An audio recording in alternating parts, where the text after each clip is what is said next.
তিনি আমাদের মিজানুর ভাই। আসলে তার কাছে আমার একটি প্রশ্ন আছে যে সিঙ্গাপুরে যারা নতুন আসে তাদের নিজস্ব অবস্থান উন্নতির জন্য কি করা উচিত বলে মনে করেন আপনি, মিজানুর ভাই? হ্যাঁ ভাই। ওকে, আসসালামু আলাইকুম।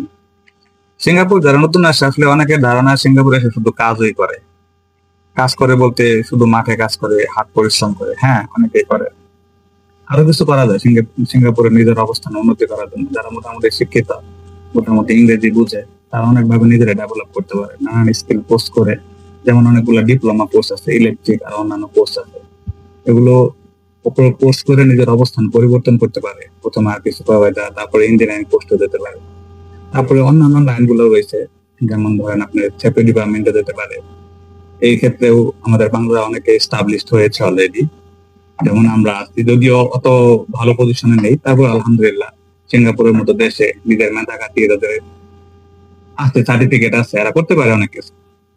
উদাহরণ আমাদের এখানে এই অফিসেই আমাদের ভাইয়েরা আছে, সাদ্দাম ভাই আছে, পলাশ ভাই আছে।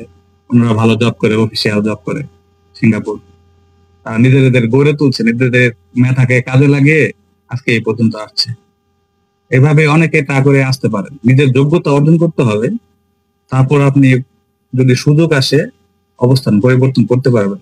কিন্তু নিজের যোগ্যতায় যদি না থাকে, তাহলে সুযোগ আপনার কাছে নিজে নিজে আসবে না। নিজের সার্টিফিকেট থাকলে কোনো না কোনো সময় এক সময় সার্টিফিকেট গুলো আপনি শো করে ভালো পজিশনে যেতে পারবেন, যদি স্কোপ আসে। That's all. Thank you.